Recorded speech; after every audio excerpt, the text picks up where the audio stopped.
सबसे पहले आप इस क्लिप को देखें जिसमें आपको एक गड्ढा नजर आ रहा है। ये कोई साधारण गड्ढा नहीं है, बल्कि खौफ, दर्द और नफरत की वो दास्तान है जो हर किसी को हैरान कर रही है।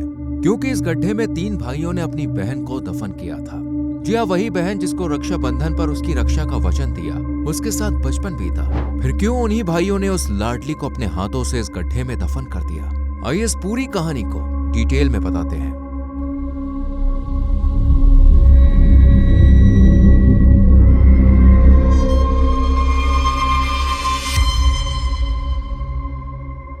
इस कहानी के तार जुड़े हैं मुरादाबाद से, जहां थाना पाकबाड़ा इलाके में उमरी सब्जीपुर नाम का एक गांव बसता है और यहीं पर रहता था सैनी परिवार, जिसकी जान बसती थी काजल सैनी में। काजल अपने पिता गणपत सैनी की लाडली और 3 भाइयों राजाराम, सतीश और रिंकू की इकलौती बहन थी।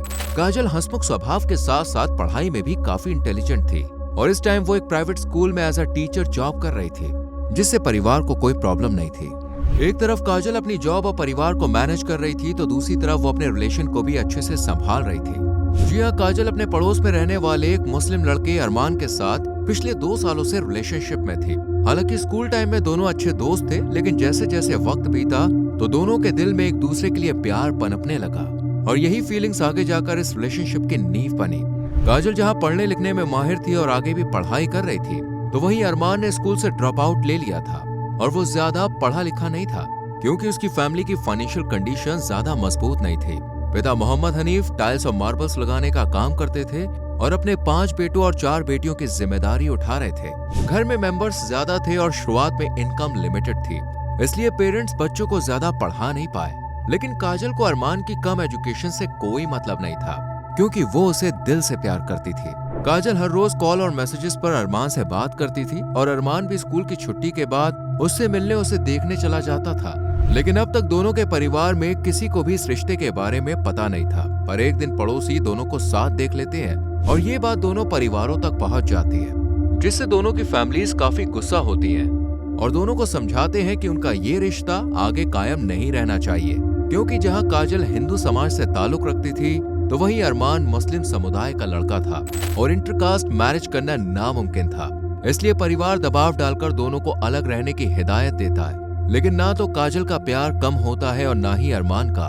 दोनों छुप छुप कर बातचीत करना जारी रखते हैं, पर कहते हैं ना, सच को चाहे कितना भी छुपा लो, एक न एक दिन वो सामने आ ही जाता है। यही इनके साथ भी हुआ और दोनों की बातचीत की खबर फिर से परिवार को पता चल गई और इस बार मामला पंचायत तक जा पहुंचा।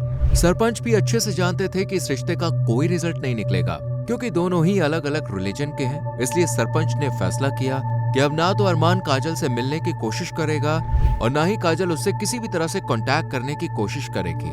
सरपंच ने साफ धमकी दी कि अगर फिर भी दोनों ने मिलने की कोशिश की तो अंजाम अच्छा नहीं होगा। सरपंच के शब्दों में धमकी भी थी और एक आदेश भी था।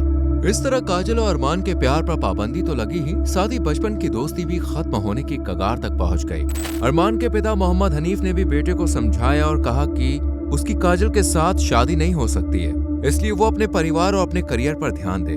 पिता की बात सुनने के बाद अरमान ने सऊदी जाने का फैसला कर लिया, जहां उसे टाइल्स मार्बल्स लगाने का काम करना था। 2022 में अरमान गांव को छोड़कर सऊदी अरब चला जाता है और मदीना शहर में टाइल्स लगाने का काम करने लगा। अरमान के चले जाने से अब गांव में भी शांति थी और काजल का परिवार भी बेफिक्र हो गया था, क्योंकि उन्हें लग रहा था कि अब उनकी जिंदगी से अरमान नाम का कांटा निकल चुका है। लेकिन ये सिर्फ उनकी गलतफहमी थी, क्योंकि अरमान सीमा पार रहकर भी काजल के साथ कांटेक्ट में था। दोनों अब भी छुप छुप के बातें करते थे। लंबी लंबी चैट्स, घंटों की कॉल्स और वीडियो कॉल्स उनके रिश्ते को और मजबूत बना रही थी। ऐसे ही कई साल तक दोनों की बातचीत चलती रहती है और किसी को कानो कान भनक तक नहीं होती। लेकिन ये दूरी दोनों को अंदर ही अंदर खल रही थी। एक दूसरे से दूर रहना उनके लिए मुश्किल था। इसलिए सितंबर 2025 में अरमान सऊदी से भारत वापस आ जाता है और काजल भी उससे कह देती है कि अब वो सऊदी वापस ना जाए, बल्कि यहीं पर कोई काम ढूंढ ले। अरमान भी काजल के पास रहना चाहता था, इसलिए वो परिवार से साफ शब्दों में कह देता है कि अब वो मुरादाबाद में रहकर ही कोई काम धंधा ढूंढ लेगा, लेकिन सऊदी नहीं जाएगा। अब जब अरमान की मर्जी ही नहीं थी, तो परिवार भी उसे जबरदस्ती सऊदी नहीं भेज सकता था। इसलिए परिवार ने भी उसकी बात मान ली। कुछ समय के बाद अरमान ने मुरादाबाद में ही अपना खुद का काम खोल लिया। अब उसकी जिंदगी काम और काजल इन दोनों के इर्द गिर्द ही घूम रही थी। लेकिन फिर आती है एक ऐसी रात जो सब कुछ तबाह कर देती है। 18 जनवरी 2026 को रात करीब 9:30 बजे अरमान अपनी माँ से कहकर निकलता है कि वो बाहर टहलने जा रहा है और थोड़ी देर बाद वापस आएगा। इस तरह 1, 2, 3 कई घंटे गुजर जाते हैं, पर अरमान वापस नहीं आता है। ये देखकर माँ को लगता है कि शायद वो अपने किसी दोस्त के घर सो गया होगा। अगली सुबह भी जब अरमान वापस नहीं आता है तो पिता हनीफ अपनी पत्नी से अरमान के बारे में पूछताछ करते हैं और अरमान का पता लगाने के लिए उसके दोस्तों के घर जाकर उनसे पूछताछ करते हैं, पर सब जगह से एक ही जवाब मिलता है कि अरमान यहाँ पे नहीं आया है। इस तरह पूरा दिन गुजर जाता है और अगले दिन यानी 20 जनवरी को पिता कुछ लोगों को लेकर पागबड़ा थाने में जाते हैं और बेटे की मिसिंग रिपोर्ट लिखवाते हैं, लेकिन पुलिस इस केस पर ध्यान नहीं देती। ये कहकर बात टाल देती है कि बेटा शायद किसी लड़की को लेकर भाग गया होगा। ये सुनकर पिता हनीफ को काजल का ख्याल आता है और वो पुलिस से कहते हैं कि अरमान का काजल के साथ संबंध था। हो सकता है कि उसके भाइयों ने अरमान के साथ कुछ गलत किया हो, इसलिए वो काजल के घर पूछताछ करे। लेकिन पुलिस पूछताछ करने के बजाय हनीफ को डांट फटकाकर भगा देती है और अगले दिन मोहम्मद हनीफ मदद की गुहार लगाने के लिए एसएसपी ऑफिस पहुंच गए और एसएसपी को जब पूरी बात बताई तो उन्होंने तुरंत पागबड़ा थाने की पुलिस को जांच के आदेश दिए। साथ ही तफ्तीश न करने पर सख्त फटकार भी लगाई और काजल के घर जाकर इन्वेस्टिगेशन करने को कहा, जिस पर पुलिस अधिकारी ने बताया कि 20 जनवरी की शाम को ही काजल के पिता गणपत सैनी भी अरमान के खिलाफ शिकायत दर्ज कराने आए थे, क्योंकि उनकी बेटी काजल भी लापता है। यानी अरमान के साथ साथ काजल भी गुमशुदा थी। ये बात जब गांव की शांत गलियों में फैली तो हलचल मच गई। लोगों को लगने लगा कि शायद काजल अरमान के साथ भाग गई है और यही शक काजल के पिता गणपत सैनी ने भी पुलिस के सामने जाहिर किया था। इसलिए पुलिस सबसे पहले पूछताछ के लिए काजल के घर पहुंचती है और पूछताछ के दौरान पुलिस को पता चलता है कि काजल के 3 भाई हैं, जिनमें से रिंकू और राजाराम की शादी हो गई है और सतीश अभी कुंवारा है। रिंकू अपने घर में ना रहकर अमरोहा के रामहट में अपने ससुराल में रहता है। पुलिस तीनों भाइयों को बुलाकर बातचीत करती है, लेकिन उनके बर्ताव में कुछ डर, झिझक और घबराहट सी होती है। साथ ही उनके बयान अपने पिता से काफी अलग होते हैं और यही बात पुलिस के दिमाग में शक पैदा करती है, क्योंकि तीनों भाई बार बार अपना बयान बदल रहे थे, जैसे मानो कुछ छुपा रहे हों। इसलिए पुलिस अब अपना सख्त लहजा इख्तियार करती है और जब इनसे सख्ती से पूछताछ की जाती है तो ऐसे राज का पर्दाफाश होता है जिसे सुनकर हर कोई सन रह जाता है। बात है 18 जनवरी की, जब अरमान अपने घर में अच्छे से खाना खाता है और घड़ी में जैसे ही 9:30 पर सुई अटकती है, अरमान अपनी माँ से कहता है कि वो बाहर टहलने जा रहा है और थोड़ी देर में आ जाएगा। माँ ने भी इस पर कोई एतराज नहीं जताया और अरमान घर से निकल गया, लेकिन वो टहलने या दोस्त से मिलने नहीं गया, बल्कि चुपके से काजल के कमरे में पहुंच गया और दोनों अब एक साथ अकेले कमरे में थे। लेकिन ना तो इस बात की जानकारी काजल के परिवार को थी और ना ही अरमान के परिवार को। दोनों अभी कमरे में वक्त गुजार ही रहे थे कि तभी कमरे के पास एक काजल की भाभी गुजरती है, जिन्हें महसूस होता है जैसे अंदर काजल के कमरे में कोई है।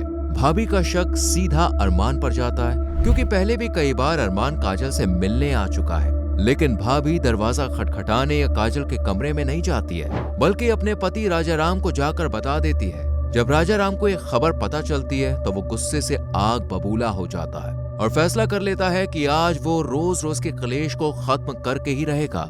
इसी सोच के साथ वो सतीश को भी पूरी बात बताता है और 15 से 20 किलोमीटर की दूरी पर रहने वाले रिंकू को भी जल्दी घर आने को कहता है। जैसे ही रिंकू घर आता है, तीनों भाई काजल के कमरे में पहुंच जाते हैं और जब अंदर का नजारा देखते हैं तो और ज्यादा गुस्सा हो जाते हैं, क्योंकि अरमान अब भी काजल के साथ ही था। बस फिर क्या था, तीनों भाई अरमान को पकड़ लेते हैं और उसके साथ मारपीट करना शुरू कर देते हैं। ये देखकर काजल अरमान को बचाने के लिए आगे आती है और अपने भाइयों से कहती है कि इसमें उसकी कोई गलती नहीं है, बल्कि उसने ही अरमान को बुलाया था। ये सुनकर भाई और ज्यादा गुस्सा हो जाते हैं और रिंकू राजाराम दोनों अरमान को कुर्सी से रस्सी के जरिए बांधकर डंडों और लाठी से मार लगाते हैं। इस चीख पुकार की आवाज कुछ पड़ोसी भी सुनते हैं, पर वो इस पर ज्यादा ध्यान नहीं देते हैं, क्योंकि उन्हें लग रहा था कि शायद सतीश और राजाराम नशे में आपस में लड़ रहे होंगे। लेकिन सच इससे बिल्कुल उलट था। मारपीट में अरमान बहुत ज्यादा जख्मी हो गया था, पर भाइयों का गुस्सा अभी शांत नहीं हुआ था और सतीश ने फावड़े से एक के बाद एक कई वार करके अरमान को बेरहमी से मार दिया। ये देखकर बहन ने जब पुलिस में जाने की धमकी दी तो भाइयों ने अपनी बहन काजल की भी जान ले ली। अब बारी थी बॉडीज को ठिकाने लगाने की, जिसके लिए 2 बोरी लाई जाती है और काजल और अरमान की बॉडी को बोरी में भरकर नीम करौली मंदिर के पीछे पड़े सुनसान इलाके में ले जाया जाता है। यहीं पर तीनों भाई एक गड्ढा खोदते हैं और उसमें काजल और अरमान को एक साथ दफन कर देते हैं और अगले दिन से अपनी डेली लाइफ में ऐसे बिजी हो जाते हैं जैसे मानो कुछ हुआ ही ना हो। लेकिन जब पिता काजल के बारे में पूछते हैं तो भाई सच छुपाते हुए कहते हैं कि काजल अरमान के साथ भाग गई है। इसके बाद गणपत थाने में अरमान के खिलाफ रिपोर्ट दर्ज करवाते हैं और पूछताछ में पूरा मामला खुलकर सामने आ जाता है। पुलिस 21 जनवरी को भाइयों की निशानदेही पर दोनों की बॉडीज गड्ढे से निकालकर पोस्टमार्टम के लिए भेज देती है और फिर बॉडीज को घर वालों को सौंप दिया जाता है। लेकिन काजल की फैमिली उसका अंतिम संस्कार नहीं करती, इसलिए गांव के लोग ही काजल को आखिरी विदाई देते हैं, जबकि पुलिस इस मामले को मिसिंग रिपोर्ट से हटाकर कत्ल के नजरिए से दर्ज करती है और तीनों भाइयों को अरेस्ट कर लिया जाता है। हालांकि राजाराम कुछ दिन फरार रहा, पर वो भी पुलिस की हिरासत में आ गया है। ऐसा बताया जा रहा है कि वो भी इस केस में शामिल है और कार्रवाई में मिली जानकारी के बाद आरोपी की लिस्ट में गणपत सैनी का नाम भी दर्ज किया गया। इसलिए फिलहाल अभी चारों पुलिस की हिरासत में हैं और इनके खिलाफ मुकदमा दर्ज करके कार्रवाई की जा रही है। विलाप के हिसाब से ऐसे भाइयों को और ऐसे बाप को क्या सजा दी जानी चाहिए जिसने काजल की जान ले ली? अपनी राय कमेंट सेक्शन में लिखें, वीडियो को लाइक और शेयर करें और चैनल को सब्सक्राइब करके बेल आइकॉन प्रेस करें जिससे आपसे आने वाली कहानियां मिस ना हो।